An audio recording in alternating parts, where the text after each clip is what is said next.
प्यारे बच्चों नमस्कार। आज की ऑनलाइन क्लास में आपका स्वागत है। प्यारे बच्चों, आज हम कक्षा 9 विषय विज्ञान का एक सैंपल पेपर लेकर के आए हैं, वो हल करेंगे। जो बच्चे चैनल पर नए हैं या जिन बच्चों ने अभी तक चैनल को सब्सक्राइब नहीं किया, सब्सक्राइब कर लें, लाइक कर दें और शेयर कर दें। तो प्यारे बच्चों, आपका विज्ञान का जो पेपर है वो 4 खंडों में बंटा होगा। पहला खंड ए जो है उसमें सारे जो होंगे 4 उत्तर वाले प्रश्न होंगे, उसमें से आपको एक सिलेक्ट करना है। तो शुरू करते हैं आज की क्लास।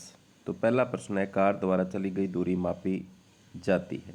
स्पीडोमीटर से मापी जाती है, ओडोमीटर से मापी जाती है, इसी घड़ी से मापी जाती है, पथ मापी से। तो ओडोमीटर से मापी जाती है। किससे मापी जाती है? ओडोमीटर से। आगे है, किसी एक समान चाल से गतिमान किसी वस्तु का दूरी समय ग्राफ कैसा होगा? तो प्यारे बच्चों, एक समान चाल से गतिमान किसी वस्तु का दूरी समय ग्राफ जो होगा वो एक सरल रेखा होगा। आगे है, निम्न में से किसका जड़त्व अधिक है?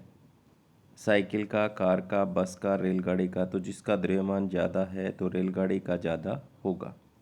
न्यूटन किसका मात्रक है? तो न्यूटन जो है वो बल का मात्रक है। तो ऑप्शन नंबर ए इसका सही हो जाएगा। आगे, पृथ्वी के केंद्र पर जी का मान होगा। तो पृथ्वी के केंद्र पर जी का मान क्या होता है? 0 होता है, क्योंकि वहाँ पर दूरी जो है वो 0 हो जाती है। आगे है, चलती गाड़ी में बैठे आदमी की ऊर्जा होगी। तो गाड़ी चल रही है लेकिन आदमी तो बस या गाड़ी के अंदर स्थिर बैठा है, तो उसमें कौन सी ऊर्जा होगी? स्थितिज ऊर्जा होगी। ऑप्शन नंबर बी इसका सही होगा। आगे है, किस माध्यम में ध्वनि की चाल सबसे कम है? किस माध्यम में ध्वनि की चाल सबसे कम है? तो सबसे ज़्यादा ठोस में होती है, उसके बाद द्रव में, उसके बाद गैस में। तो यहाँ पर आप देखें गैस कौन सा है? वायु है।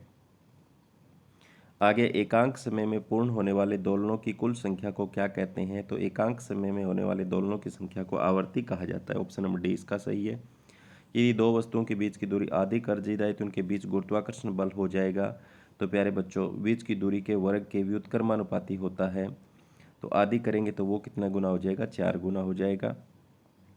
आगे है, इसके बाद में 0 डिग्री सेल्सियस जल की भौतिक अवस्था क्या होगी? तो 0 डिग्री सेल्सियस पर जल की भौतिक अवस्था जो होगी वो ठोस होगी। प्यारे क्या होगी? ठोस, बर्फ के रूप में होगी। निम्न में से कौन सा पदार्थ नहीं है? तो यहाँ पर कुर्सी भी पदार्थ है, बादाम भी पदार्थ है, वायु भी पदार्थ है, लेकिन स्नेह जो है वो कोई पदार्थ नहीं है। निम्न में से कौन सा विषमांगी मिश्रण है?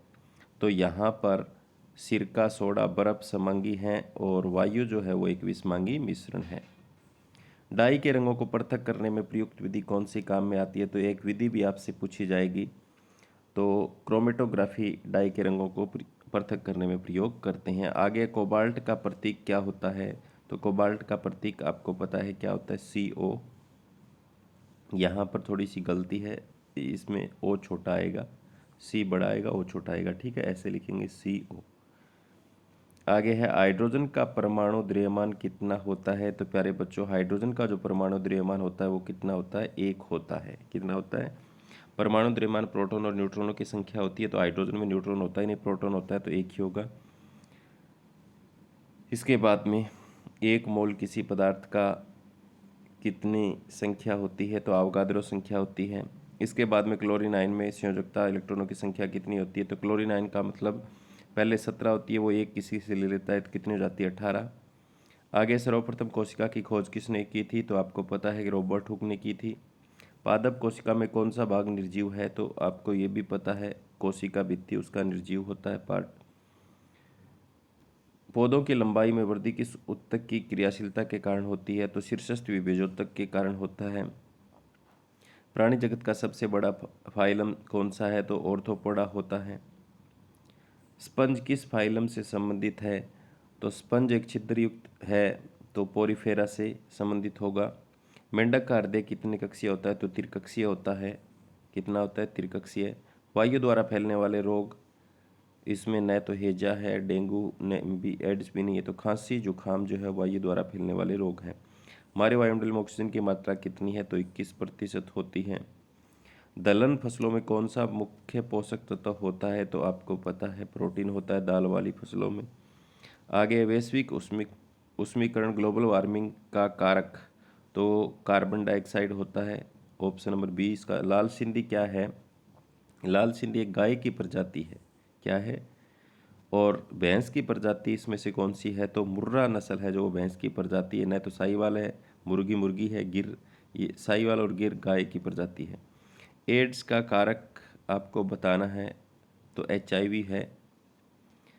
इसके बाद में खंड बैच जो है उसमें 2-2 नंबर के प्रश्न हैं। 31, 32, 33 2-2 नंबर के पूछे जाएंगे। तो एक न्यूमेरिकल होगा 2 नंबर का। उसके बाद में देखो समांगित अभिसमांगी विसरण में अंतर, प्रतिरक्षीकरण क्या है। इसके बाद में खंड सह जो है उसमें 3-3 नंबर के प्रश्न होंगे। 34 नंबर प्रश्न है किसी पेड़ की शाखा को हिलाने पर कुछ पत्तियां जड़ क्यों जाती हैं। और 35 नंबर प्रश्न निम्न के रासायनिक सूत्र लिखो। इस तरीके से पूछा जाएगा। ये भी 3 नंबर का है। पादप कोशिका और जंतु कोशिका में चित्र बनाकर अंतर स्पष्ट करें।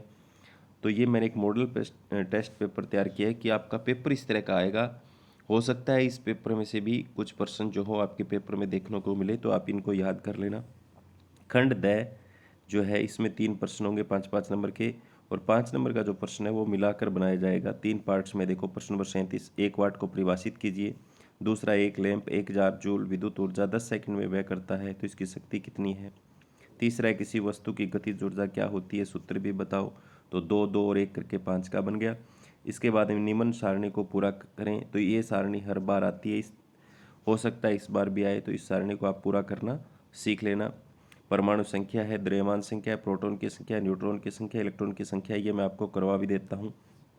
देख सकते हैं आप, परमाणु संख्या 16 है तो वो प्रोटॉनों की संख्या 16 होगी। न्यूट्रॉनों की संख्या 16 है तो प्रोटॉन और न्यूट्रॉनों का जोड़ कितना होता है 32, और 32 में से 16 जाएंगे तो यहाँ पर भी कितना बचेगा 16। जितने प्रोटॉन उतने इलेक्ट्रॉन।